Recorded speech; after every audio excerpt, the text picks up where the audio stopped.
মধ্যপ্রাচ্যে যুদ্ধের পরিস্থিতির জেরে দেশের রান্নার গ্যাসের সংকট এড়াতে বড় পদক্ষেপ নিল কেন্দ্র। এখন থেকে দ্বিতীয় সিলিন্ডার বুক করার জন্য গ্রাহকদের আগের চেয়ে বেশি দিন অপেক্ষা করতে হবে।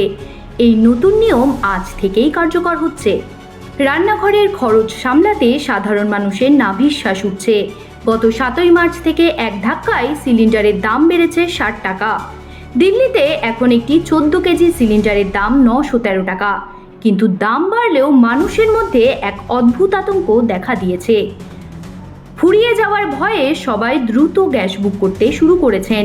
আর এই হুজুগে পড়ে সিলিন্ডার মজুত করা এবং কালোবাজারি রুখতেই সরকার এবার কড়া নিয়ম নিয়ে এলো। আগে নিয়ম ছিল একটি সিলিন্ডার হাতে পাওয়ার 21 দিন পর আপনি পরেরটি বুক করতে পারতেন, কিন্তু নতুন নিয়ম অনুযায়ী এখন থেকে দ্বিতীয় সিলিন্ডার বুক করার জন্য আপনাকে কমপক্ষে 25 দিন অপেক্ষা করতে হবে।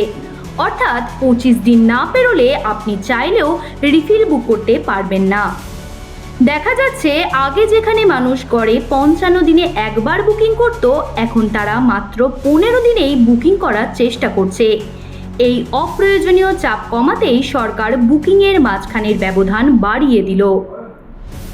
এই কড়াকড়ির আসল কারণ হলো ইরান ও ইসরায়েলের মধ্যে চলতে থাকা যুদ্ধ। পশ্চিম এশিয়ায় উত্তেজনা বাড়ায় ভারত সরকার এখন বেশ সতর্ক।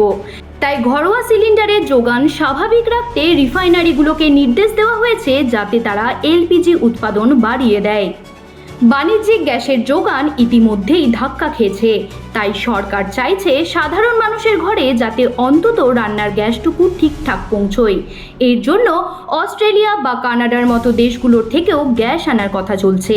অর্থাৎ গ্যাসের দাম বাড়া আর বুকিংয়ের এই নতুন নিয়ম সব মিলিয়ে মধ্যবিত্তের রান্নাঘরে এখন চিন্তার ভাঁজ। তবে পেট্রোল বা ডিজেলের দাম আপাতত বাড়বে না বলেই আশ্বাস দিয়েছে কেন্দ্র। সরকারের এই 25 দিনের নিয়ম কি আদেও কালোবাজারি রুখবে, নাকি সাধারণ মানুষের ভোগান্তি আরও বাড়িয়ে দেবে?